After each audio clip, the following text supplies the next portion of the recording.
Good afternoon. Welcome to the 26th annual meeting of the Travel Industry Council of Ontario. My name is Michael Levinson. I'm a Minister Appointee and the Chair of TICO's Board of Directors. We're pleased that you've chosen to join us this afternoon. The materials for this meeting, the agenda, minutes from last year's annual meeting, amended bylaw, candidate biographies for the election of directors, TICO's 2023 annual report, and business plan were posted in advance of the meeting and can be found below the video screen. TICO's CEO, Richard Smart, will be joining me in presenting today. Tracy McKernan, General Counsel and Corporate Secretary, will act as recording secretary for the meeting. Dorian Werda, Chief Operating Officer, will serve as moderator. We're pleased to welcome Brian Riddell and our colleagues from the ministry who will be joining us virtually today. We really appreciate the support for the ministry team. Next, I want to recognize my fellow board members who have dedicated their time and expertise to serve the organization over the past year. From the travel industry, Doug Ellison, Ted Goldenberg, Robert Townsend. Other minister appointees are Angela Blanis and Zaid Lama. I'm also pleased to welcome TICO staff. On behalf of the board, I wish to thank you for the work that you do to fulfill our important consumer protection mandate. We have Brett Walker, Jean Hebert, Wendy Paradis, Heather Craig Petty, Steve Olmstead, Fiona Bowen, and Vince Sicardi from the Industry Trade Associations with us today. Welcome. Finally, to all registrants and members of the public joining us, thank you for making the time to attend. Before we begin, we'd like to acknowledge that TICO's office is located on the treaty lands, the territory of the Mississaugas of the Credit First Nation. The land that surrounds us is part of who we are and reflects our histories. TICO honors all Indigenous voices as part of our commitment to a more diverse and inclusive workplace and society. I have a certificate of service notice from the Corporate Secretary indicating that notice of the meeting was duly given to members of the corporation in accordance with our bylaws. The quorum for the meeting is 20 members. Based on the number of logins, I can confirm that we have a quorum. I now declare the meeting properly constituted. Next, I'll take a few minutes to go over the rules of procedure and some aspects of the virtual platform that we're using today. Persons entitled to be present at the meeting are members, the officers and auditors of the corporation, and members of the public. On your screen, you will see the main presentation. During the meeting, if you have questions to ask anyone presenting or a comment to make, please type it in the question box on the right side of your screen and press submit. All questions are recorded. If we do not answer your question during the meeting, we can respond to you at a later date. The question box is intended to provide an opportunity for meaningful and productive discussion related to today's agenda, so defamatory or demeaning comments or discussion of specific complaints or investigations are not welcome. Limiting use of the question box to comments and questions relevant to the meeting will enable the moderator to more easily ensure that feedback is identified and shared. If you require technical support during the meeting, please click the technical support button at the bottom right and you can chat with a support specialist to assist you with your issue. Please note that this meeting is being recorded and may be posted on TICO's website. I'll now discuss the voting procedure and process. At designated times during the meeting, voting members will be asked to move and second, as well as vote on the motions presented. Each voting member is entitled to one vote, in person or by proxy, for each registration held on every question submitted. Branch offices do not receive a vote, only head offices. When we get to a vote, it will appear at the right of the presentation with a mover and seconder button. Once the motion has been moved and seconded, it will be open to discussion on the motion. You can submit comments, questions related to the motion in the question box on the right side of your screen. When discussion is closed and the chair calls for the vote, it will appear on the right side of your screen. You will have the option to select your response. Once your selection is made, you'll see a confirmation at the top right side of your screen confirming your vote was received. A vote of the majority of those voting shall be required in order that a motion pass unless the law or bylaws require a greater number. In the case of inequality votes, the chair shall have a casting vote. Once voting is complete, the chair will share the results. The declaration of an outcome by the chair shall be recorded in the minutes and shall be conclusive evidence of the fact. Numbers, percentages, abstentions, and the identity of those opposed may but do not need to be recorded. Let's start with a practice vote to ensure everyone is comfortable using the technology.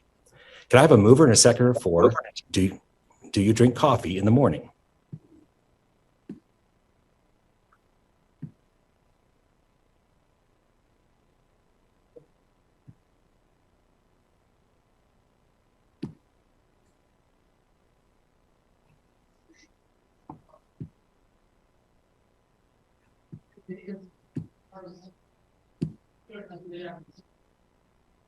Is the voting up?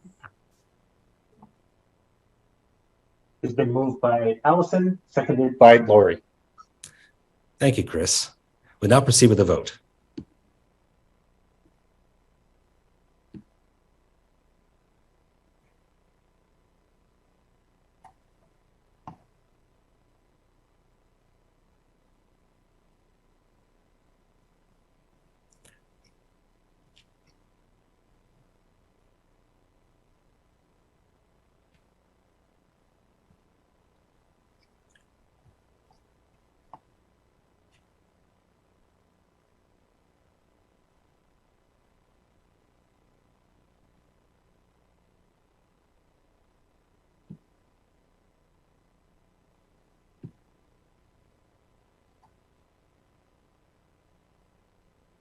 Approximately 32% said yes, they do drink coffee.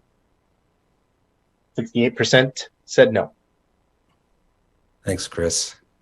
We'll now move to item number 2 on the agenda, the minutes from last year's annual meeting.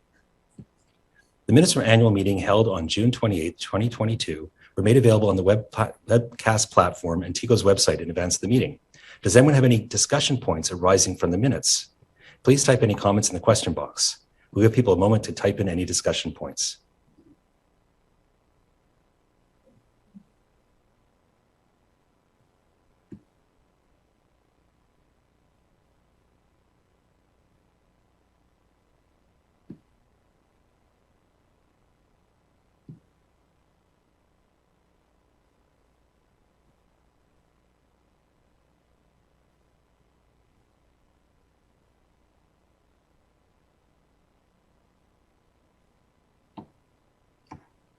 Dorian, do we have any questions?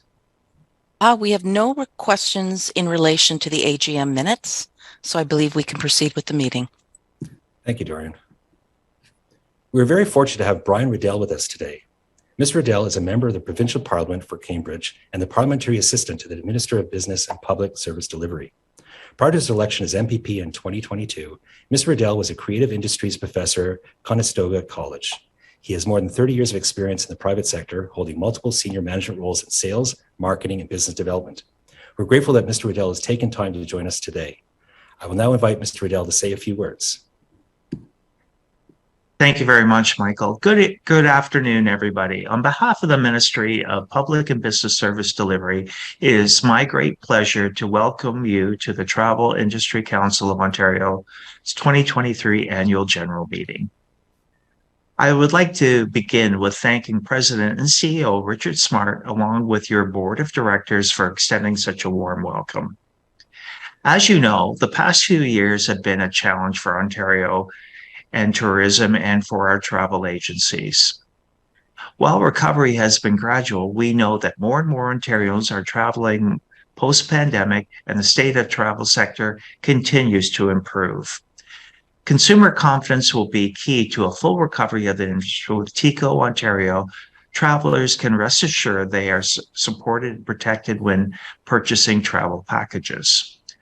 I know you take your role as a regulator seriously, and I appreciate your commitment and dedication to fulfilling a mandate that ensures a fair and informed marketplace for travel services in our great province. I also appreciate the important steps you have taken to implement the orders issued in August under the Safety and Consumer Statutes Administration Act. These changes will help to ensure TICO can have the most efficient and effective governance. A model possible, as well as to allow for a stronger focus on your important consumer protection mandate. I know TICO initiated a comprehensive review of its fee structure and the travel industry's compensation fund last fall, and that the stakeholders consultations are slated to begin very soon.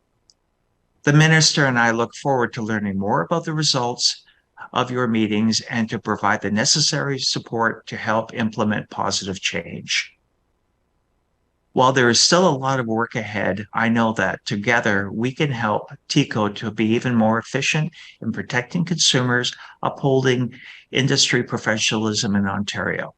And as a result of this meeting and these updates presented today, TICO will have more of a balanced skill-based board. It will also establish an industry advisory council reporting directly to the board by January 1st, 2024, which will be another great enhancement to TICO's role in the sector. Through the council, industry representatives will continue to provide independent advice to TICO, raise emerging issues within the sector, and discuss new approaches to awareness and engagement.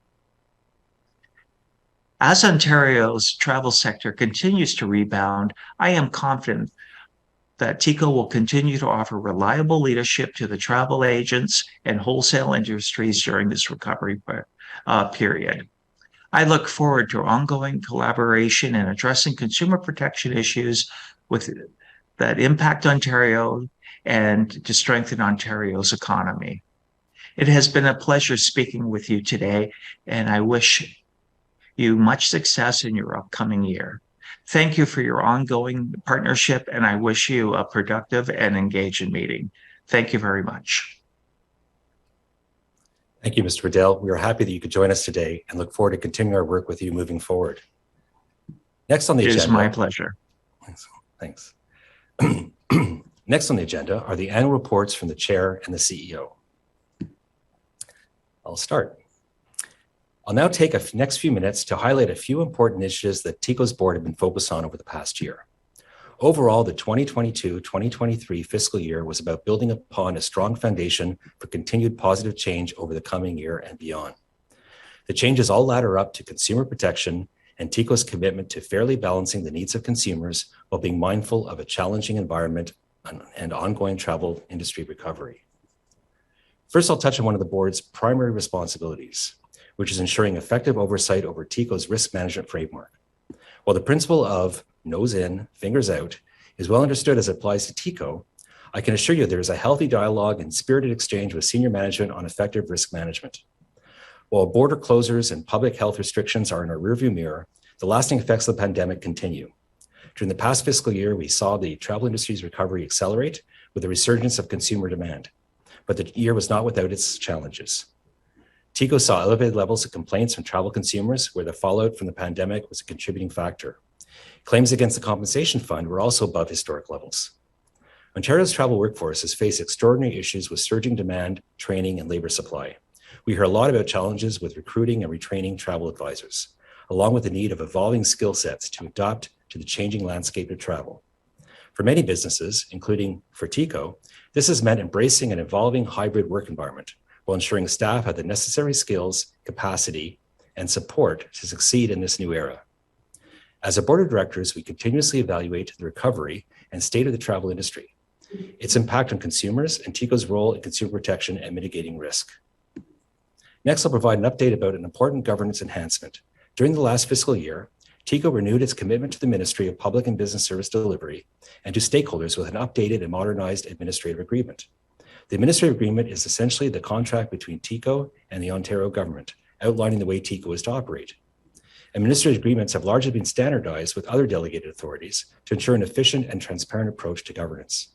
This new agreement enhances accountability and transparency and focuses on customer service excellence and operational efficiency. These enhancements are aligned with TICO's journey as a modern and progressive regulator and today's expectations from stakeholders and consumers. The updated agreement ensures a strong strategic governance framework to guide TICO's strategic planning, risk management, and operational priorities for years to come. A copy of the agreement can be found on TICO's website in the resources area. Speaking of governance enhancements, the TICO board continued its review of its composition this past year. It is our firm belief that a skills-based board with diverse perspectives leads to better decision-making. This commitment to competencies and diversity will not only strengthen TICO's governance, but will also empower us to make more informed and inclusive decisions that benefit all stakeholders. This work culminated in minister's orders being delivered to TICO this past August. Later this meeting, TICO will present its updated bylaw to reconstitute its board to allow for a balanced, skills-based, and diverse perspective through a lens of consumer protection. Residents will have an opportunity to vote for newly elected directors in just a few minutes.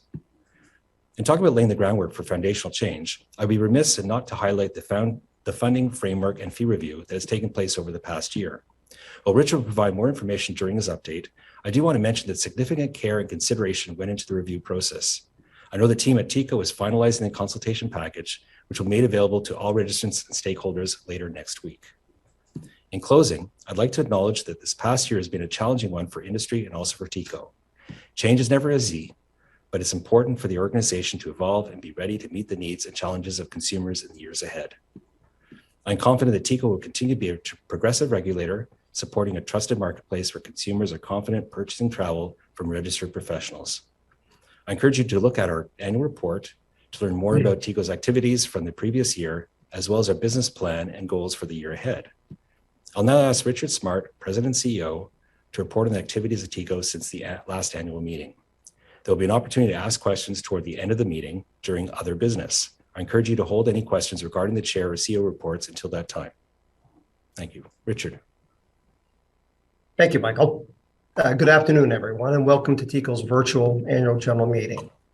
It was June 2022 when we last met for an annual meeting, and it's good to be here again to share the results of a busy and challenging year. These virtual meetings allow registrants and stakeholders from every corner of the province to have the same opportunity to connect and engage with us. I'd also like to personally extend my appreciation to Brian Riddell for being here today and for his remarks a few moments ago. The commitment, dedication, and continued support by the entire ministry team are greatly appreciated. And I'd like to extend a warm welcome to all our stakeholders who have joined us here today. The only constant we all continue to experience is change itself, and this past year has been no different. With pandemic travel restrictions lifted, global travel demands are quickly approaching pre-pandemic levels. In Ontario, many registrants have experienced increasingly higher demand for travel as consumers plan long-anticipated vacations, reunite with family and friends, and visit colleagues near and far after extended absences. Continued economic headwinds, however, are creating potential concerns for the ongoing recovery of the industry. With every challenge, there's opportunities, and the industry continues to respond with new enhancements and innovations and increased attention on customer service and the customer experience. Earlier this year, TICO welcomed the Auditor General of Ontario to conduct a value for money audit on TICO's operations. Their work is nearly complete, and a public report is anticipated before the end of this calendar year. At TICO, we continue to focus on our core consumer protection mandate, supporting consumers through the challenges associated with the 2022 summer surge and 22-23 winter challenges intensified by unusually harsh winter storms. Central to our mandate is our commitment to enhancing consumer and registrant awareness and education. Consistent with best practices, we conducted comprehensive values and satisfaction surveys with consumers and registrants in early 2023. Further details of these survey results are available in our annual report. All feedback was carefully considered by management and the board of directors to ensure future programs continue to reflect stakeholder needs. While I acknowledge there was a dip in awareness of TICO and the regulated travel marketplace, I also understand the overall challenges experienced by consumers and industry alike during a difficult holiday travel period. This included extensive news coverage of issues and regulations primarily related to airlines. These surveys confirmed the growing importance and value of travel advisors as travel complexities and challenges have also grown. Notably, 7 in 10 consumers believe in the value TICO provides as a regulator of travel services.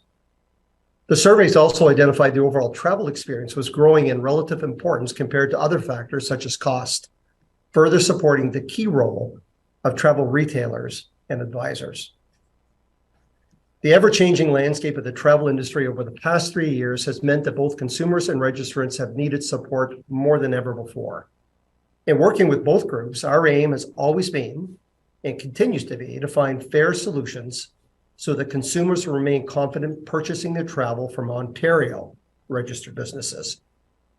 We believe that a regulated travel marketplace with sound consumer protection is good for consumers and good for business. Consumer protection is best achieved in the context of a vibrant marketplace. That's why TICO has continued to work collaboratively with the government on initiatives that support the viability of the sector. 2023 was the third and final year of financial support provided by the government. With these transfer payments, $2.5 million during the most recent fiscal year and just over $10 million over 3 years, TICO was able to provide ongoing financial relief to all registrants. During this time, we've also began a comprehensive review of a new funding framework and fee model for the future. While there are certainly other financial pressures facing travel agencies and tour operators, we've heard from industry that these waivers made a meaningful difference. On March 31st, 2023, there was a total of 1,920 TICO registrants, compared to 2,035 the year before, representing close to a 6% decline. We experienced 328 voluntary terminations throughout the year, which is higher than 265 terminations the year before. We continue to experience consolidation in the sector as traditional business models give way to new modern approaches to selling travel. It's always disheartening when we see a business close its doors, regardless of the reason. On a positive note, there were 140 new applications processed during the year. This is double the new entrants into the travel marketplace when compared with the 70 applications in the prior year. TICO continues to focus on enhancing our education program for the benefit of consumers, but also for new travel advisors entering the profession. As I noted at our last AGM, the interest in becoming TICO certified is accelerating, which bodes well for the long-term sustainability of the sector. During the most recent fiscal year, the number of exams written swelled to a record of 7,100 exams, an increase of more than 50% compared to the previous year. There are clear signs the pipeline of new individuals choosing a career in travel sales is expanding as the industry recovery accelerates. Continuing to enhance the education program remains a key priority for TICO. Our enhanced adult e-learning development platform is expected to be substantially complete by the end of the current fiscal year, with implementation the following year. I was proud of the innovative and award-winning videos we, along with our partners, produced in support of industry quests for new talent to enter the industry and the requirement of becoming TICO certified. If you haven't already seen the videos already, I encourage you to check out TICO's YouTube channel. As per our prior commitment to the sector, in September 2022, we shared with stakeholders the launch of a comprehensive review of TICO's funding framework and fees, and have kept registrants and others informed along the way. We engaged strategic advisors throughout the process. Findings from these reports will be shared with stakeholders very soon, including a recent actuarial study of the compensation fund. Our board of directors have provided the necessary oversight to ensure a fair and balanced approach is being achieved along the way.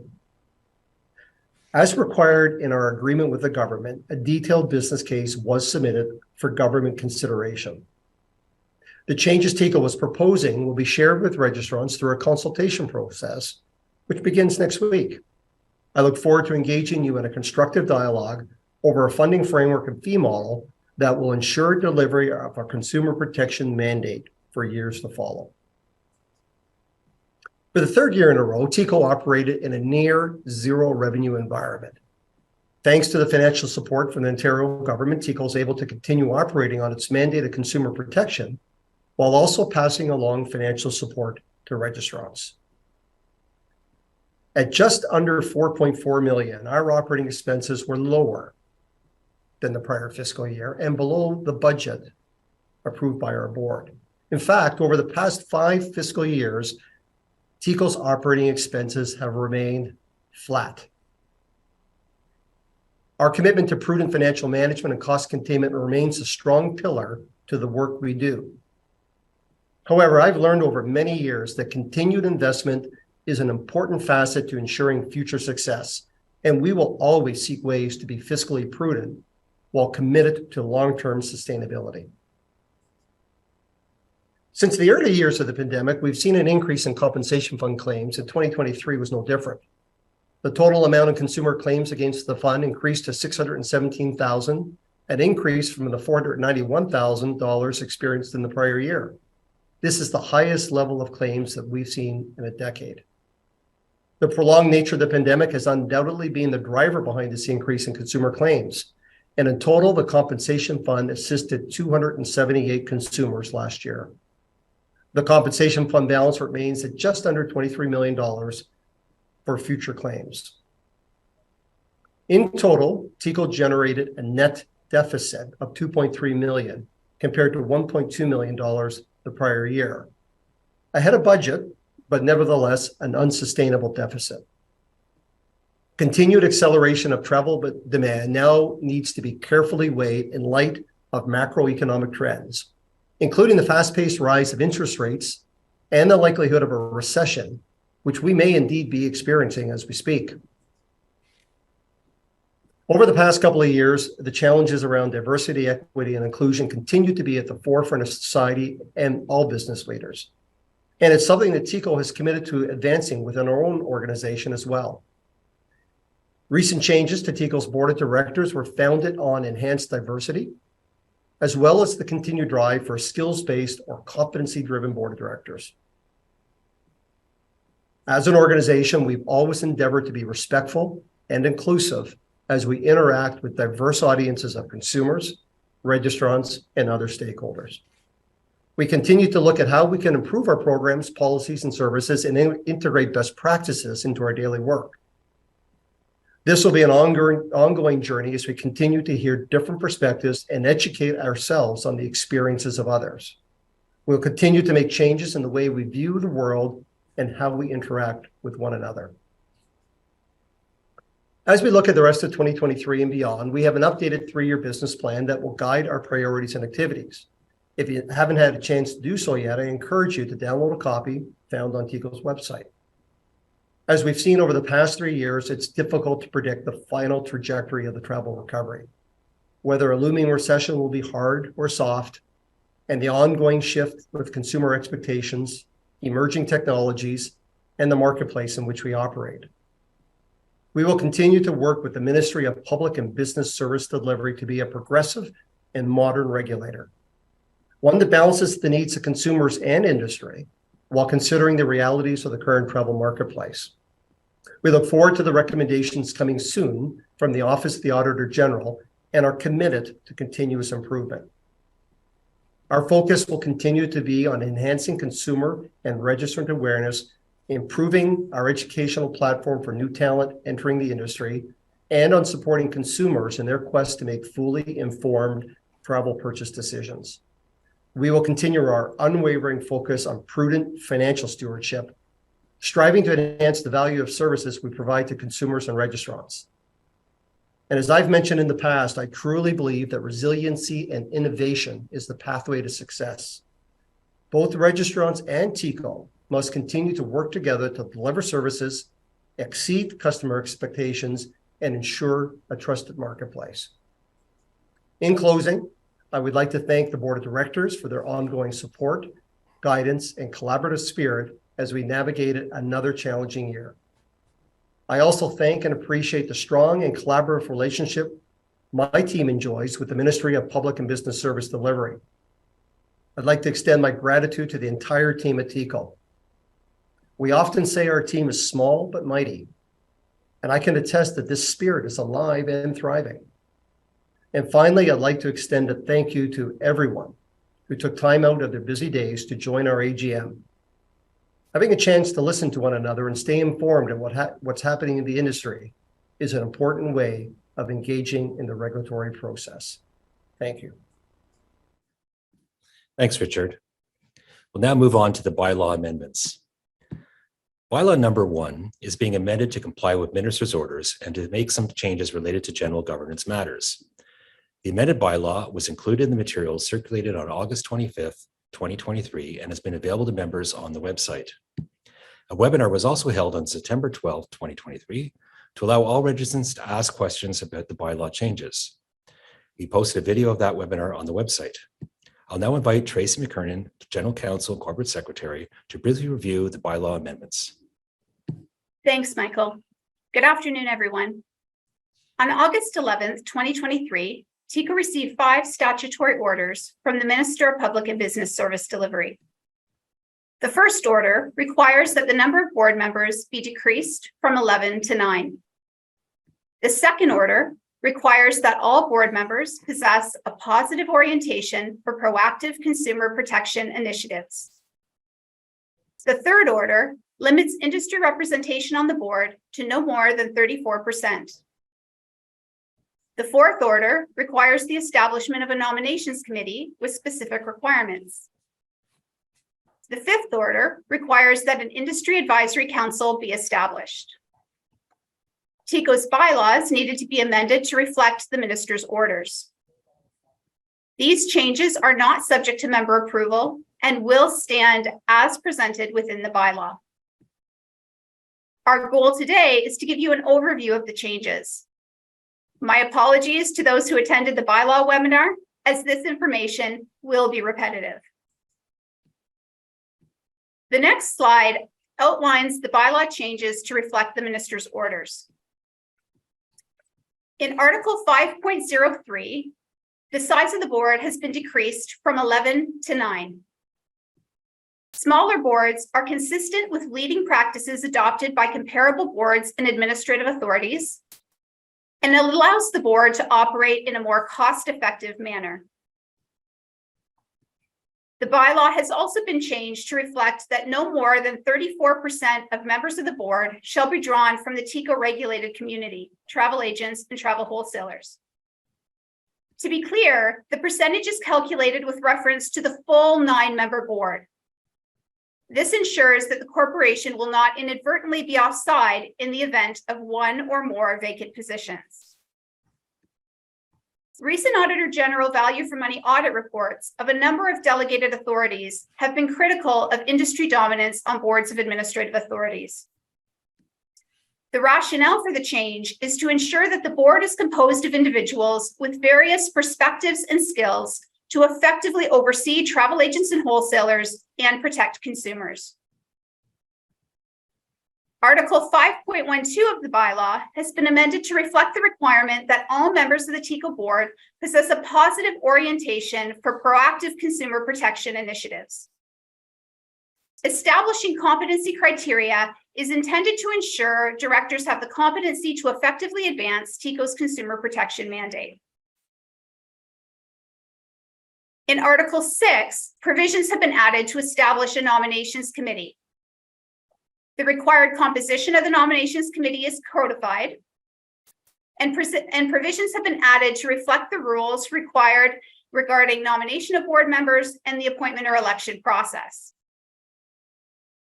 For example, the eligibility criteria developed by the Governance and Nominations Committee for nomination to the board shall not include a requirement that a nominee must be a member of an industry association representing the interests of travel agents or travel wholesalers. However, this does not preclude nominees from being a member of these relevant associations. The prohibition regarding industry association naming board members has also been captured. Again, here, the objective of the changes is to facilitate an effective board by bringing different perspectives to TICO, as well as aligning with best practices of administrative authority governance. Article 11.06 of the bylaw is amended to establish an advisory council. While the industry may have fewer seats on the board, the objective here is to ensure that there is a forum to enable TICO to obtain advice and input from key stakeholders to make informed decisions related to its consumer protection mandate. In Article 17 of the bylaw, some definitions have been added to enable implementation of the minister's orders. Definitions of the terms advisory council, board, travel agent, and travel wholesaler were added. The next slide sets out general governance bylaw changes. A new provision has been added to permit members' meetings to be held electronically and to permit members to vote electronically at meetings. The objective of these amendments is to facilitate access to meetings. Virtual attendance and voting are currently still permitted as part of the temporary emergency measures adopted during the COVID-19 pandemic, but we want to ensure that the bylaws clearly allow for this. A telephonic or electronic means definition has also been included in Article 17 to support this change. In Article 5.12C, an amendment has been made to eligibility criteria to allow board members to reside anywhere in Canada.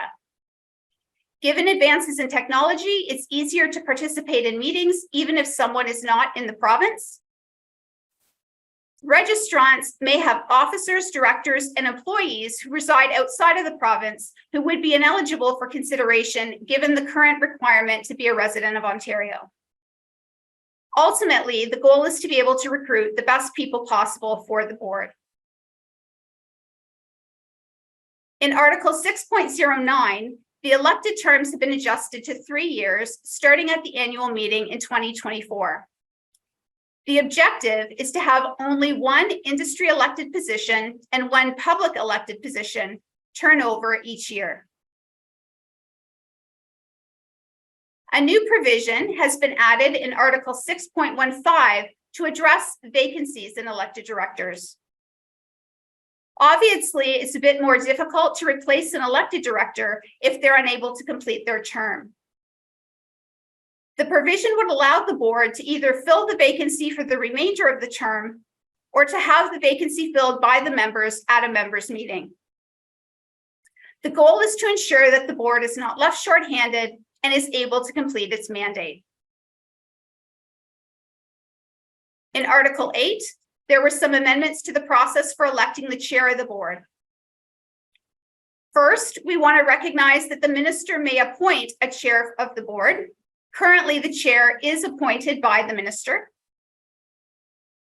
Where the minister has not appointed the chair, an amendment is proposed to allow the board to elect the chair from amongst themselves rather than from the minister's appointees.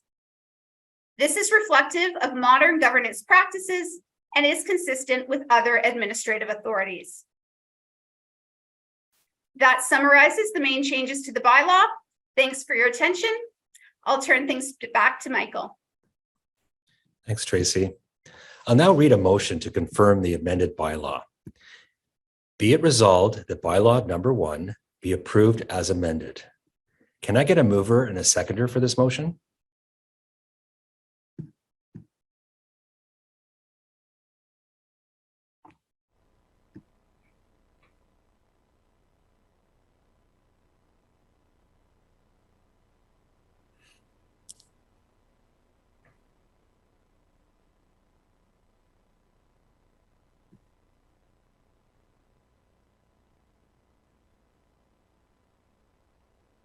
Has been moved by Andrew, seconded by Scott. Thanks, Chris. Are there any questions regarding the bylaw amendments before we proceed to a vote? Please type any questions in the question box.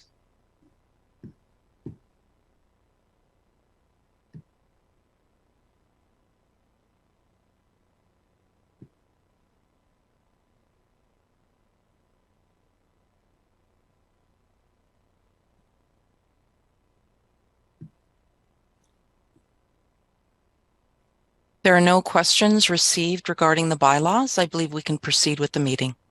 Thanks, Dorian. Voting is now open. We'll pause for 1 minute to allow voting on the motion.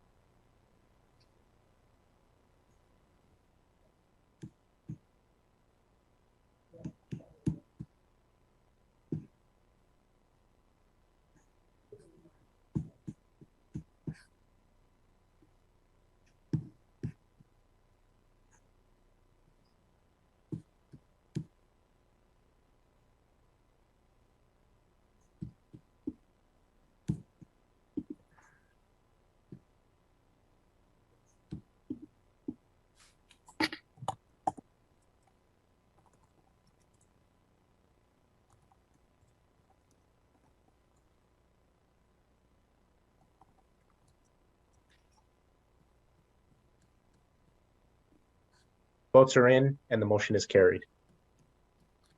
Thank you. We'll now move to the election of directors, starting with the industry directors. There are 2 industry positions available on the board of directors. The Governance and Nominations Committee of the Board solicited applications for the 2 industry positions, and the slate of candidates is listed on the screen.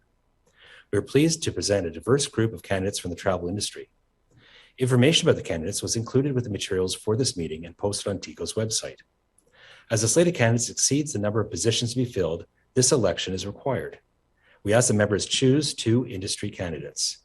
The candidate with the highest number of votes will serve for a 3-year term. The candidate with the second highest number of votes will serve for a 2-year term. We'll now pause for 1 minute for you to vote. Please choose up to 2 of the industry candidates for the Board of Directors.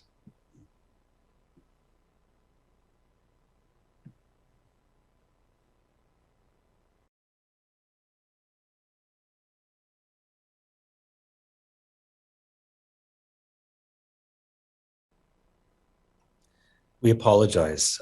We've been alerted by our technical team there was a glitch with the voting, and they've asked that we try to run it one more time. So once again, please choose up to 2 of the industry candidates for the Board of Directors and enter your votes. We'll give you a minute for you to enter your votes. Thank you.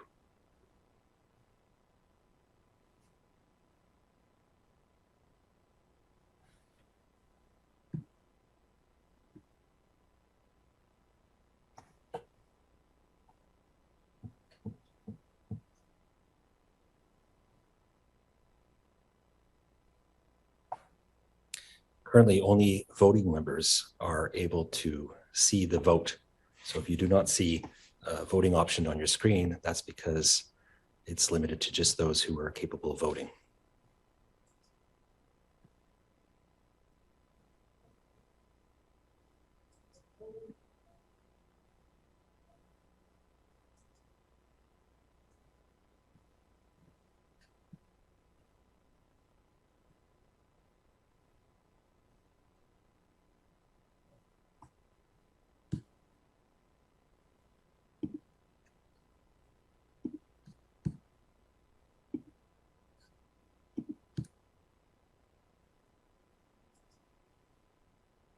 The vote is now closed. Thank you. Voting's closed. I will announce the industry director's election results later in the meeting. The Governance and Nominations Committee also solicited applications from experienced leaders beyond the travel industry for the 3 public positions. More than 200 applicants were received and reviewed by the committee. The board confirmed a slate for the 3 public positions. The 3 individuals are Archana Gupta-Harrit, Heather Colquhoun, and Christopher Warren. Biographies of the individuals on the public slate were included in the meeting materials. I'll now read a motion to approve the slate of public directors. Be it resolved that the slate of public directors approved as follows: Archana Gupta-Harrit for a 1-year term, Heather Colquhoun for a 2-year term, and Christopher Warren for a 3-year term. I'll now call for a mover and a seconder for the motion.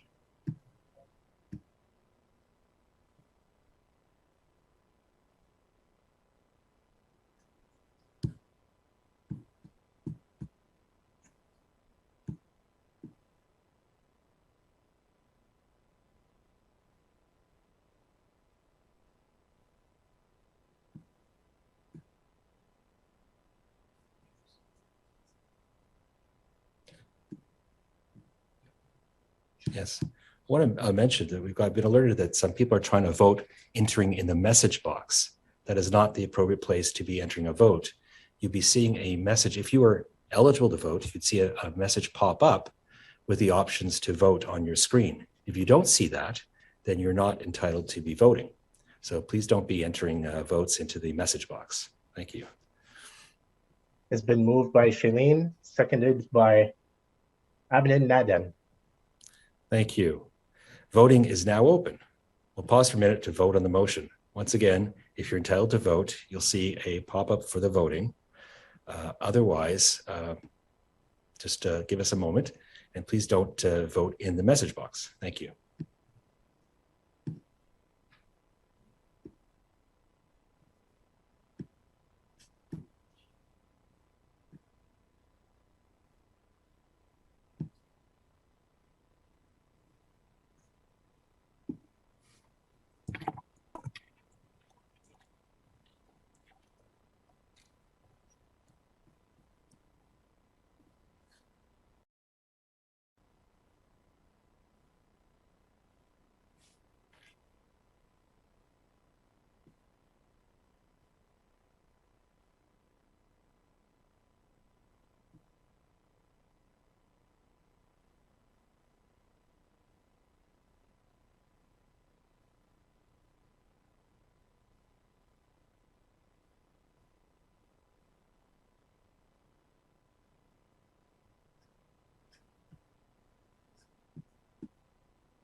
Chris, do we have the results of the motion? Apologies for the delay. Results are in, and the motion is carried. Motion is carried. Great. Congratulations to Archana, Heather, and Chris. We're happy to have you joining the board. Thanks to everyone for supporting this important governance initiative as TICO moves forward with a balanced, skills-based board. I'll now ask Richard Smart, President and CEO, to review the financial statements for the year ended March 31st, 2023. Richard? Thank you, Michael. An audit of TICO's financial statements was conducted. The auditor's report is included with the financial statements in the 2023 annual report. Management is responsible for the preparation and fair presentation of financial statements in accordance with Canadian accounting standards for not-for-profit organizations. The auditor's responsibility is to express an opinion on the financial statements based on that audit. It is the auditor's opinion that the financial statements present fairly in all material respects the financial position of TICO as of March 31st, 2023, and its financial performance and its cash flows for the year then ended, in accordance with Canadian accounting standards for not-for-profit organizations. TICO's financial statements can be found beginning on page 42 of the annual report.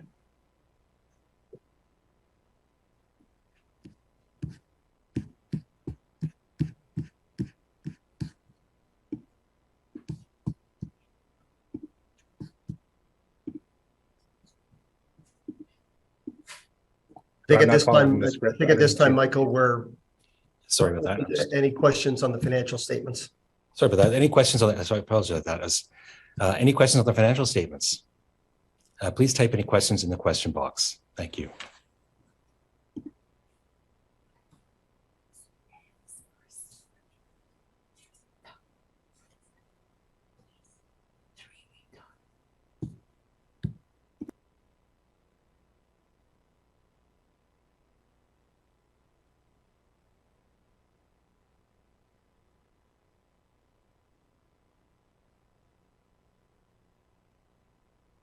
We have one question that's come in. The annual report says the board of directors per diem rates will be adjusted annually with the consumer price index. However, it looks like the board of directors have increased their per diem rates by nearly 50% last year. Can you explain the discrepancy? Thanks, Dorian. I'd be happy to answer that. From time to time, we benchmark director per diem rates versus best practices. And there was a review of the per diems paid to TICO board members going back a number of years. And ultimately, what we decided and recommended to the board, which was accepted, that we follow the accountability directive of the Ontario government. So the per diems that are reflected this past year are exactly and consistent with per diems paid to other ministries, agencies, commissions, and I would say similar to most other delegated authorities across the province. So normally our process is to adjust for the consumer price index. In this past year, we made the additional adjustment to reflect consistency with the Ontario directive. Okay, we have another question that's come in. Looking back through 10 years of financials before the pandemic, how would you explain why the cumulative annual rate of growth of salaries is triple the CPI for the same period when the number of registrants has fallen significantly? Yeah, I'd be happy to answer that question as well. Thank you for the question. We, as I said in my comments earlier, we take the financial stewardship function of TICO's fiduciary responsibility seriously. And first of all, I would say if you looked at our operating expenses over the 10-year period in totality, they average about 2.85% average growth over those years. That's just the straight math, which is more or less close to what inflation has been over that 10-year period. The reason for the more significant increase in salary and benefits is over that 10-year period, we have added some additional staff. And when I say some, a handful, approximately half a dozen staff in selected areas core to our consumer protection mandate. We do regular benchmarking to third-party studies for other regulators. I think, as I've explained to the board before, we're not a travel agency, we're not a tour operator, we're a regulator, and so we benchmark ourselves against other regulators of a similar size and complexity. And our salaries are very consistent with those benchmarks. And I would add that over that 10-year period, I would say our average base salary or merit increase, which is tied to performance, is generally in that 2 to 3% range. Trying to figure something out here. Okay.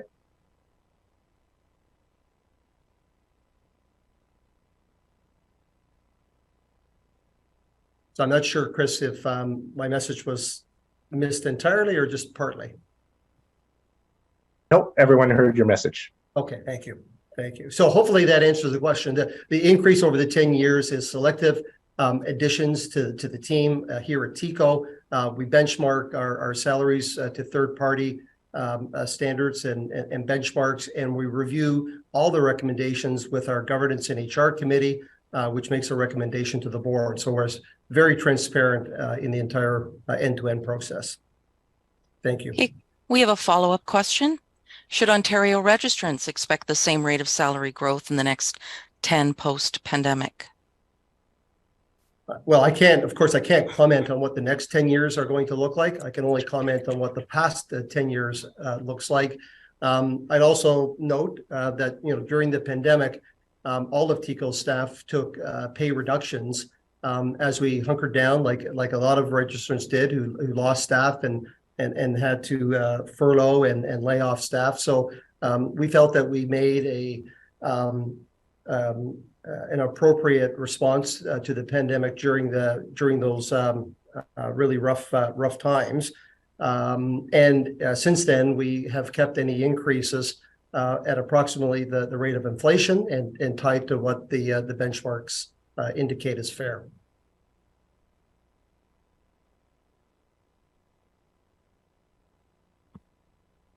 I believe that's all the questions about the financial statements. We can continue. Okay, thank you. Thanks, Dorian. Thank you, Richard. I'd like to introduce you now to Rob Klaus of BDO Canada. Hello, Rob. Hey, Michael. How's it going? Great. So at this point, I want to ask, does anyone want the auditor to read his report, or can I have a motion to dispense with reading the auditor's report? Currently, there's a motion to dispense with reading the auditor's report on your screen. Can I get a mover and a seconder for that motion?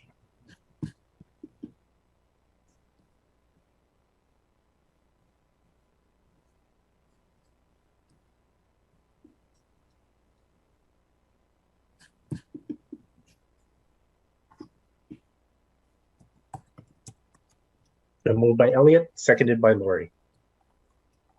Thank you, Chris. Are there any questions for the auditor on the financial statements before we proceed with a vote on the motion? Please type your questions in the question box.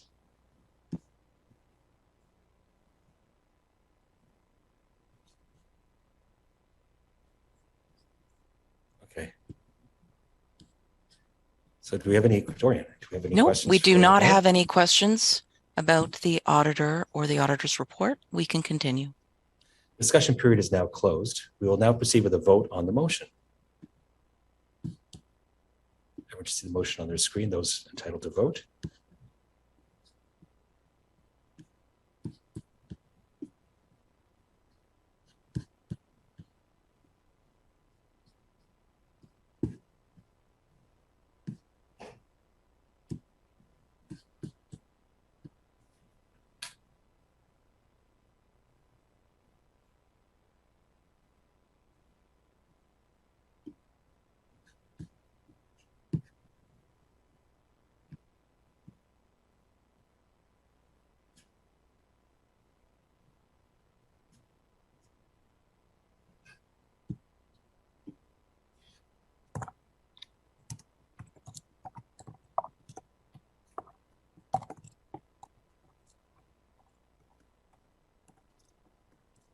Votes are in. Motion is carried. Thank you. The next, excuse me, the next motion is the next item of business is the appointment of auditors for the next year. The TICO Board of Directors is recommending BDO Canada LLP as TICO's auditors for 2023-2024. BDO has been TICO's auditors since the 2016-2017 fiscal year. TICO issued a request for proposals in 2022, and BDO was again the successful firm. They developed a good working knowledge of TICO. The work conducted is efficient. With a funding and compensation fund framework review underway, it would be beneficial to maintain consistency in this role for the next year. I'll now read the motion. Motion to retain BDO Canada LLP as auditors and authorizing the Board of Directors to fix the auditor's remuneration. Can I get a mover and a seconder for the motion?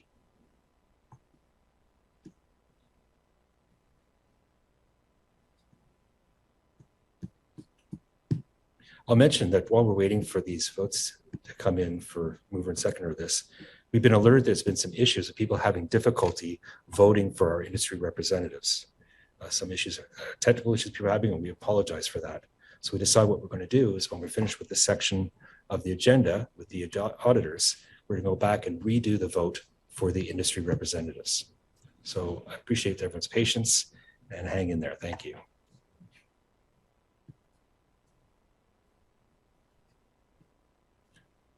Right now, we're just moving and seconding the auditors, the appointment of the auditors. It's been moved by Ted, seconded by Sean. Great, thank you, Chris. Discussion on the motion is now open. Are there any questions about BDO Canada LLP before we proceed to a vote? Please type any questions you may have in the question box. I'll just give you a minute to type any comments if you have any.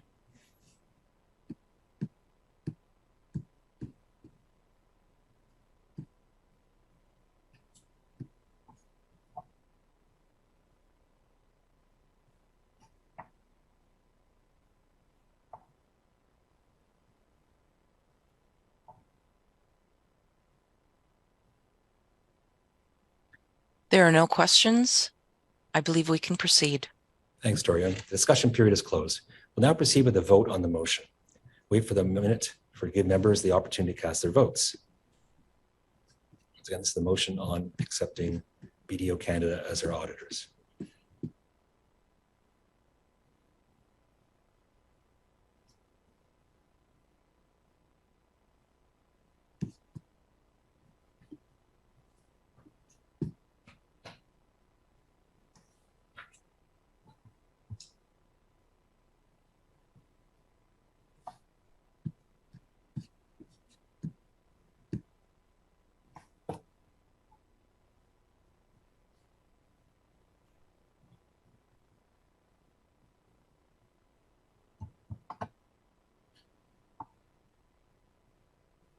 Votes are in. The motion is carried.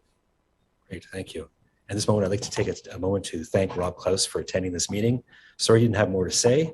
It's too bad we could be paying you in the number of words that you spoke. Thank you very much. Thanks, Michael. Thanks.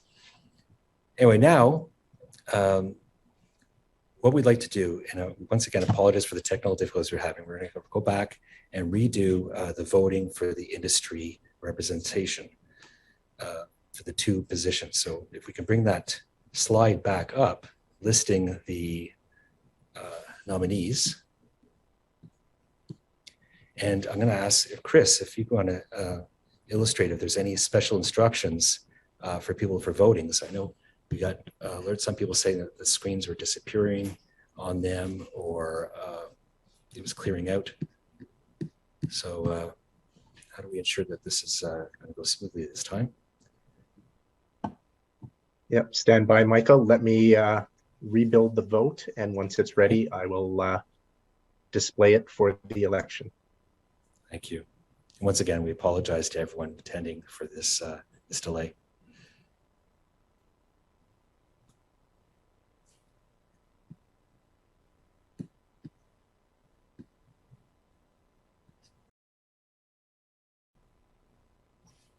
Hi, we apologize for the dead air here. Our technical team have identified the issue that seems of timeout in terms of voting for 2 people at once, and they're working on a fix. They've asked if we can give them 5 minutes. So in the interim, I'm going to move ahead and talk about our outgoing directors. This is if you bring up the slide. Now we'd like to thank the following directors who've retired from the board over the last year. Nicole Bursey. Nicole served on the board as an appointee of the Canadian Association of Tour Operators from June 2018 to July 2023. She recently served as chair of the Regulatory and Business Strategy Committee. Joanne Du. Joanne served on the board as an appointee of the Canadian Association of Tour Operators from June 2021 to July 2023. She served on the Audit, Technology and Risk Management Committee and the Governance and Human Resources Committee.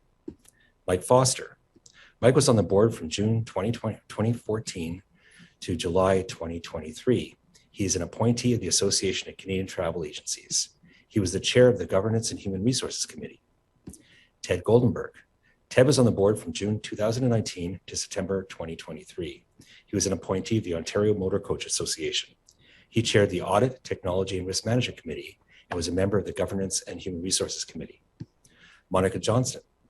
Monica was an appointee of the Association of Canadian Travel Agencies from June 2022 to July 2023. She was a member of the Audit, Technology and Risk Management Committee. Scott Stewart. Scott was most recently served as a minister's appointee on the board from June 2019 to June 2023. From June 2015 to June 2019, Scott served as an elected director on the board. He was recently a member of the Audit, Technology and Risk Management Committee and Regulatory and Business Strategy Committee. He also served as a board advisor on the Consumer and Industry Advisory Committee. We also have Robert Townsend. Robert was an elected member of the board from June 2018 to September 2023. He was a member of the Regulatory and Business Strategy Committee. He's also currently up for re-election, and we don't know yet until we run the election what the status of that is. In any case, I want to thank our board members who retired over the last year. We appreciate your commitment and dedication to advancing TICO's consumer protection mandate. I'm just going to ask the technical team how we're doing in terms of getting the vote working.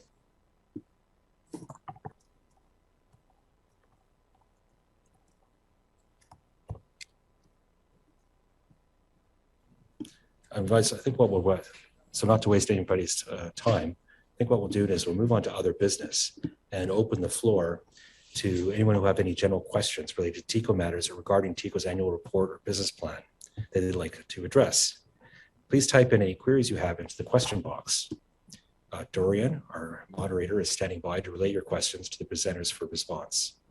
If we're not able to answer all the questions received during today's meeting, we'll provide written responses following the meeting. Thank you, Michael. We've got a number of questions. The first question comes from Muriel Lee. It says, for TICO to fund its operations for many years, TICO has been diverting funds from the Ontario Consumer Travel Compensation Fund, a fund that is intended to protect the funds of its beneficiaries, consumers. The role of the compensation fund should not be to fund TICO's operating expenses. My question is, while this practice is allowed under Section 73, does TICO and the Ontario government believe this is fair to the contributors of the fund, registrants, and to its beneficiaries, consumers? Dorian, I'd be happy to answer that question. Thank you, Muriel, for the question. First of all, the transfers that you're referring to, in fact, have been taking place since 1997, since TICO was first formed. And I think I would choose a different word than diverting. That seems to suggest not being transparent. And in fact, it's quite the contrary. Before my time and since I've been on the CEO of TICO, we've been very transparent with the board of directors around monies that have been reimbursed from the compensation fund to assist with the funding of operations. Our goal in this funding and fee review that is underway right now is once and for all to fix that fundamental misalignment of fees. So we acknowledge that those transfers have been taking place. It's been well known for a number of years, and it's our goal to address that in the upcoming fee review. when we hold the consultations in the next during October, November timeframe, we'll have more to say at that time. Thank you.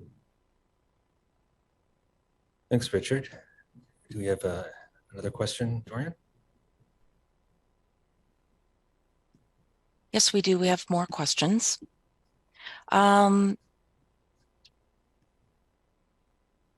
have a question saying next week the report recommendations as part of the consultation process will be released. Will registrants have an opportunity to vote on proposed changes? So, Dorian, I'll take that question as well. The short answer is no. There isn't a vote on the proposals that are being made. The process that we're following, which is defined in the administrative agreement that Michael mentioned in his earlier comments, is to consult with all stakeholders, associations, travel agencies, tour operators, everyone within the regulated sector, share the proposals, which we intend to do starting next week, receive the input, what's being proposed, and then a summary of those inputs are taken back to both the board of directors and to the minister and ministry. And following that process, we can't speculate what the feedback is going to be from those consultations. A final decision will be made whether ready to display the vote to proceed with the we'll fees see if it works. as proposed. Thank you. I've been advised by our technical team that they believe they have the voting situation resolved. So let's hold the questions for a minute and see if we can display the screen against of the nominees and allow the voting. Well, then we'll come back to these questions while they're tabulating the votes, and then we'll come back and release the results. Okay. Once again, thank you everyone for your patience and indulging us during these technical issues. So here's up the names. I believe those eligible to vote should see the voting options on the screen. Please don't vote in the question box, as I mentioned earlier.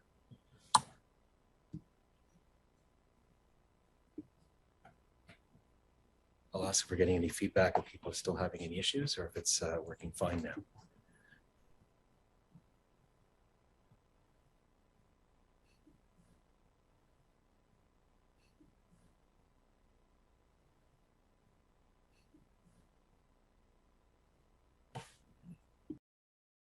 We're being alerted that people are still having some issues trying to vote, and therefore to ensure that we have a full and fair and proper vote, what we're going to do is we're going to leave that for now, and we're going to come back to everyone in the next day or two with an alternative solution to ensure that we have an opportunity for everyone to place a vote, and that there won't be a question about validity of the results. So once again, I apologize. This is we tested this thoroughly; it was working fine, and we don't know why it's not working today. In any case, let's continue with any questions we may have under other business. Dorian? Okay, we have a question from Peter Lacey. A legal review indicates the definition of consumer excludes corporations. Will TICO commit to eliminating corporate travel from the TICO requirements? Richard, you want to answer that?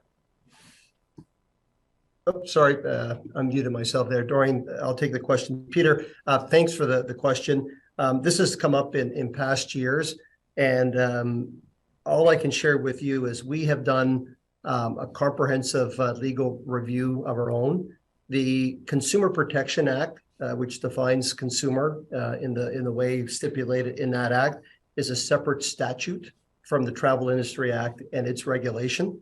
And we're comfortable based on our legal review and understanding of our act and regulation that all persons, both corporate entities and individuals, constitute consumers for purposes of travel services. So our position is that corporate travel is within TICO's jurisdiction and definition of travel services. And that's the basis we're operating on. If you have a different view on that, I'd encourage you to share that both with TICO and the Ontario government, and it certainly would be considered. But it's something that we've looked at thoroughly before, and we're comfortable with the position we have. Thank you. Thanks. Okay, Dorian. Yes, we've got a question from Monica Johnstone. I'll paraphrase a bit. The question is regarding risk profile of a registrant. This registrant, the customer's credit card is charged through the supplier's credit card merchant account. Therefore, they're only receiving commission and HST. There is little risk to the consumer since they do not have consumer money in their bank account. The question, can TICO or the Ontario government tell me how the consumer is at risk with my business when I do not hold their funds? And the second question, to quantify potential risk, does TICO know roughly how much of the gross billings of Ontario flow through Ontario travel agency bank accounts compared to what flows through travel supplier accounts for both registrants and non-registrant suppliers? Thanks, Dorian. Thanks, Monica. Nice to hear from you this evening. I'll take your second question first. I don't have a percentage off the top of my head. I'll certainly try to answer that perhaps in the follow-up that we do, but we know increasingly for travel retailers that these flow-through transactions are increasing. We know the challenges that are associated with being a merchant of record and dealing with card processors. So more and more are flow-through transactions.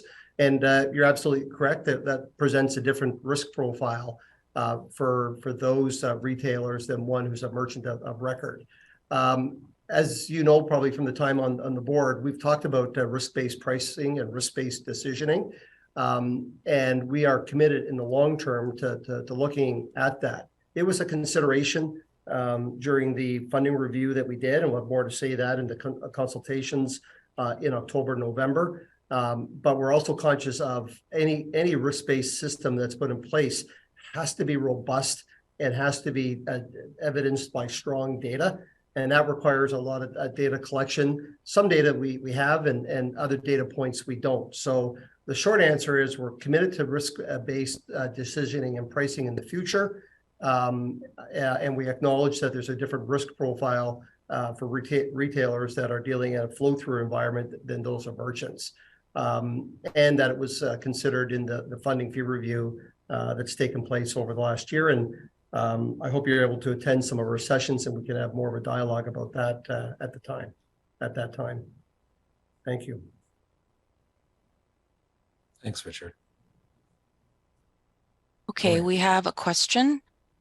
Just one moment. The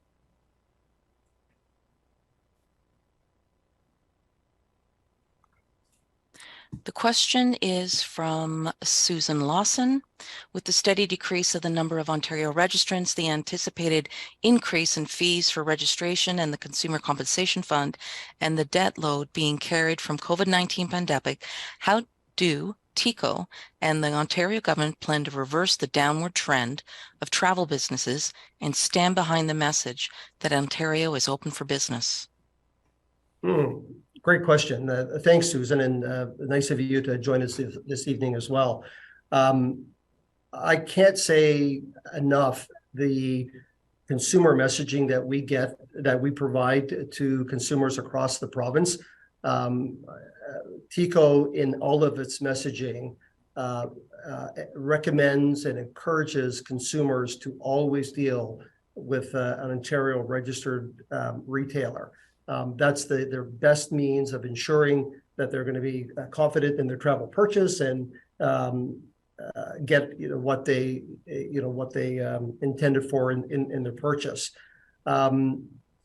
Yes, there's been a decline in the number of registrants over the last number of years, but the market as a whole, at least up until the pandemic, was growing.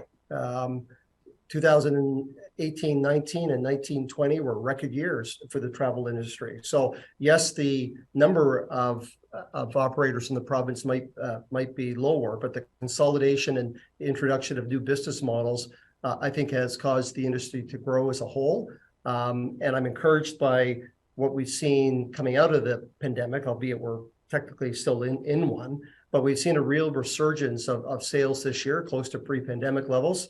And notwithstanding some of the economic headwinds I talked about before, we're cautiously optimistic, to use that old phrase, that we're going to see a return to those record levels from pre-pandemic. So I can't speak on behalf of the Ontario government, but I can say we do everything we can to encourage consumers to purchase from and deal with Ontario registrants. That's the best way they can ensure, that what they're purchasing is what they intended to do, and that they're going to receive the protections and the advice and the expertise that travel advisors across the province have to offer. So we believe the province is open for business, and we're doing our part, small as that might be, to support that. And I think the Ontario government has demonstrated their desire to see Ontario be seen as open for business. But again, that's not for me to say. It's just, in my humble opinion, we're all on the same page here, wanting to make sure that Ontario businesses thrive and that we have a vibrant travel marketplace. Okay, we have a message. Thanks. We have a question from Jean Hebert. It appears that consumer awareness is declining rather than improving. Do you believe a budget of $100,000 annually will make a difference? Additionally, do you think adding a small fee to travel purchase invoices could increase awareness about consumer rights and provide genuine protection? Thanks, Sean. Again, nice to hear from you this evening. It is true that our consumer awareness budget is lower than it was in prior years, but we've also been very innovative and creative in the way we promote consumer awareness. We were very pleased to be made aware of a Google Grants program, and we actually receive free monies from Google to promote our consumer awareness program. I don't believe it's not something we report in the financial statements, but it's well in excess of $100,000 US. And that's a grant that Google has provided to not-for-profit organizations. So what we do with our budgeting is we have to make choices between where we allocate our resources. And we've been looking at in-house production of consumer awareness. We have a very strong consumer stakeholder relations manager that brings a lot of innovation and creativity. I think if you've been on our social platforms, you'll see a lot of the benefits that have come from being innovative. We're using influencers and to amplify the consumer protection message. So the investment may be lower, but over time, we had one year, this most recent year, where there was a dip in the awareness numbers, but generally our consumer awareness numbers are considered strong when we compare ourselves and benchmark to other delegated authorities. The other part of your question around the small consumer, the small fee that could be on the invoice to raise awareness is one of the options that was considered in the funding and fee review. And I'd like, maybe in the interest of time, to defer that discussion to the consultations that are going to take place over the months of October and November, and we'll have more to say about that consumer fee at that time. Thanks. Okay, we have a question from Richard Vanderloob. Recognizing the Ontario government's support of TICO during the pandemic, has TICO modeled the impact of the federal wage rent subsidies and loan guarantees and the effect that would have been had on the financial position of registrants, failures and claims, had the federal support not been provided? Hey, Richard. Also a good question. I'd say the short answer is no. I mean, the pandemic is not over. We're just coming out of that. We're pleased with the recovery that we're seeing. We're aware of the various loan programs that were put in place, and we're aware of some of the concessions, whether good or bad, that have been made more recently. And we're aware through our compliance and inspection program about the heavy debt load that Ontario registrants have on their balance sheets. So I think it's just too early, and it hasn't been our focus to say what if. I think it's anybody's bet that if there wasn't the federal programs available, the impact would have been a lot different, not just for travel businesses, but for small and large businesses, throughout Canada. But that's a broader policy question. I think that maybe others will look at. We're very focused on our consumer protection mandate, and really being focused on delivering what we need to focus on, and the funding review that's been underway this past year.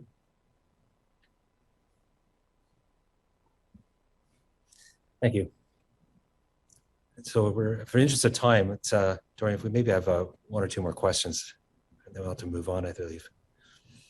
Okay.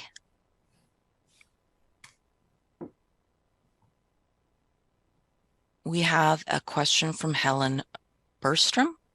It seems like most of the compensation claims this year are related to end supplier failure. Would you agree that the removal of the review engagement requirement has had no negative impact on claims? Thank you, Helen, for the question. I think you're probably referring to the most current fiscal year report, where we experienced a large failure of a cruise line, Crystal Cruises, as I'm sure most of the audience is aware of. And so that end supplier had a disproportionate size of number of claims and size of claims against the compensation fund this past year. Historically, that's not been the case. I mean, if you were to look back the last 27 years, end supplier failures, yes, have been covered by the compensation fund, but it has been a much smaller number, certainly, compared to the past fiscal year when we had the one event occur. This is end supplier failure has been in and out of the legislation over the last 27 years. And when we meet to do the consultations, we'll have more to say about that.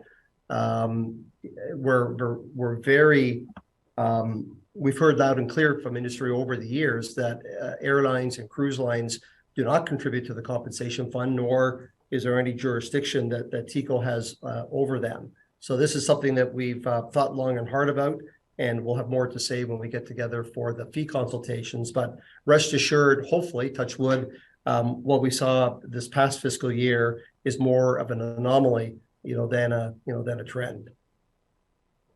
Thank you. Okay, we have a question. We have a question from Maria DeCuna. I'll paraphrase.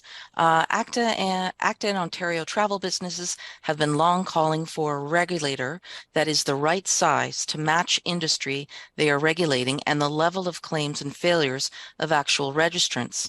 My question is, how can TICO and the Ontario government justify the exorbitant expense and ultimate red tape that has been thrust upon Ontario registrants, especially when no other delegated administrative authority dictates extra levels of security for coverage of non-registrants? Hi, Maria. Thank you for your question. I'm a bit. I think I get the big picture of the question, but a little bit perplexed on a few things. First of all, I would encourage you to look at TICO's audited financial statements over the last 5 years. Our expenses have been flatlined over those 5 years, and there was 1 year at the peak of the pandemic where our expenses went down.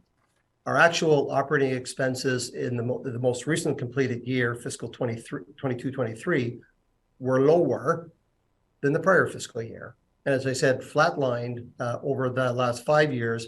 And when you look back over 10 years, have grown at an average rate of less than 3%. So I simply don't accept that TICO's fees have been exorbitant.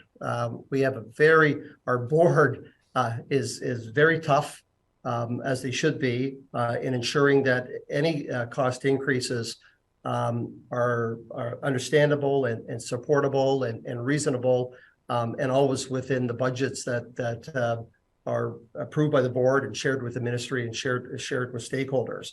With respect to regulatory burden, I'd also point out that during the pandemic years, we didn't charge any fees to registrants, and we reduced the financial reporting burden on registrants around those review engagements and audit. So in fact, there was a reduction in burden over that time frame. And we have a commitment to the Ontario government to provide a burden reduction plan every year as part of our fiduciary responsibility. So all I can say to you is that we take burden reduction very seriously. We do compare ourselves to other regions like Quebec and BC and other countries. And based on our analysis, we don't see the regulatory burden being exorbitant or excessive relative to those organizations we benchmark. And in terms of actual operating expenses, the numbers speak for themselves. So I encourage you to look at the annual report, and some of the rhetoric out there that TICO's expenses have been increasing exorbitantly over the years simply isn't true.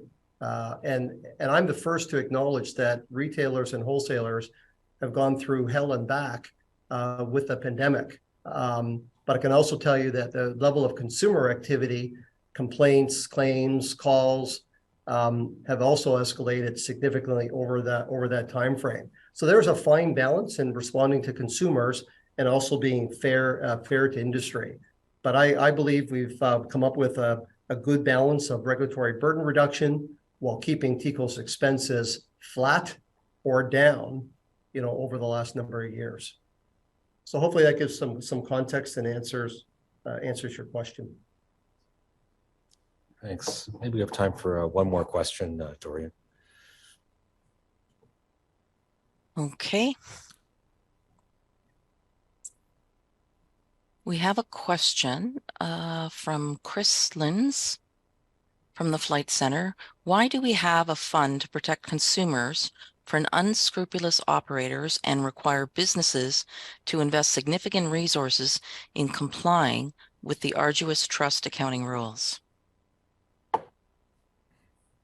Thanks, Chris. I think I'd answer that in a couple of different ways.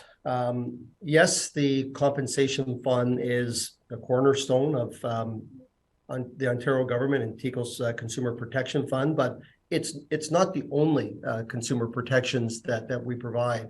The regulations lay out all sorts of requirements around pricing and disclosures, pre and post sale, and other responsibilities that retailers have.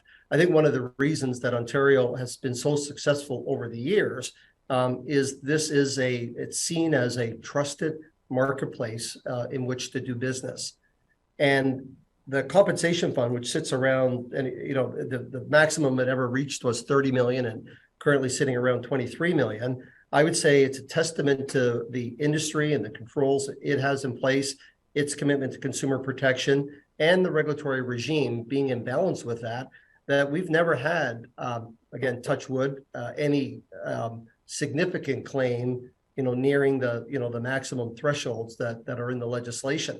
We've been able to manage claims to a reasonable level over the years, albeit a little higher in the last couple of years.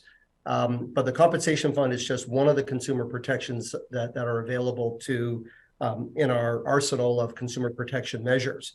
Now, I will say in the funding review that has been underway the last year, the elephant in the room was, should there be a compensation fund? We know countries like Australia abolished their fund, and other jurisdictions have one. So I won't get into the whole fee consultation reviews that we're going to have in October, November, but it is a question that was asked. And the trust accounting rules that underline some of our other regulatory burden, it's all part of the regulatory compliance that we have in the province. And I think as a whole, the industry should be proud of the fact that Ontario is the largest marketplace in Canada, has up until the pandemic had grown over the last 10 years to record levels. And I think we'll get there again. And I think it's a balance between a trusted and regulated marketplace and absolutely the best retailers and wholesalers, I think, in the country and probably beyond. Thank We've you. got We a have, question. I was going to say a question from Brett Walker that we Yep, want to address. we've got Yeah. a question from Brett Walker. Yeah. The chair of TICO noted TICO must fairly balance consumer protection with other responsibilities. That being the case, why does TICO not disclose upfront to consumers the caps of consumer protection, $5,000 per person per claim, the cap of $5 million per event, and $2 million repatriation cap? This would allow consumers to balance their own purchasing responsibilities. How can the Ontario government or TICO justify consumer protection is fair when all these caps have not been adjusted since the inception of the Act decades ago? Sure, Michael, I'll respond to it and feel Sure. feel free to add on. We live in a. Thank you, Brett, for your question. It's some really good, insightful questions this evening, and I enjoy the dialogue, even though it's late in the evening. The compensation fund has its complexities, and we know in this day and age that consumers are bombarded with different rules and regulations and information, and reading fine print isn't always top of mind. So it's a difficult message to get out in the infamous 144 words or less. Our website contains all the information on caps and thresholds and the likes. So it's all there, but to explain that to consumers either on an invoice, which is already a very detailed invoice, or to put it into the fine print, we find and we hear that consumers are just not willing to go to those depths to understand all the detail. So our challenge, and we look at it, is how do we communicate it? In the funding and fee review that has been underway, the caps are something that we've looked at, and we'll have more to say about that in the consultations that'll take place. But it is a difficult message. The fund has its limitations. It always has been. It's not the same as the Quebec fund, and it's not the same as the fund in the UK or other jurisdictions. And when we embarked on this funding review, there were certain we had to operate within the legislation that we have, but we've also identified opportunities, some of which are these caps that we'll have more to say about in the consultations to take place. So I guess the short answer is I acknowledge those challenges and your question. It's something that we ask ourselves every day. We're committed to try to improve on our communications to consumers in the future. Thank you. Okay, so I think what we're going to need to do, and I once again have to apologize that we've had this situation with the voting for our industry members. It's certainly not an ideal situation that we're in. We just approved new bylaws, and the newly approved bylaws do specify that we need to hold election at a meeting of members. So we're going to have to go back and figure out how we can fix this and address this in a fair and equitable manner and timely manner as well. We obviously want to make sure that we have our new board seated as soon as possible. So I think you'll have to indulge us to get back to everyone in the next day or two with our suggestion as to how we're going to deal with this. And this way, we also want to ensure that any proxies received will still be valid and be able to be utilized when we commence the voting again. Does anyone have anything to add to what Tracy or Richard, what I've just said?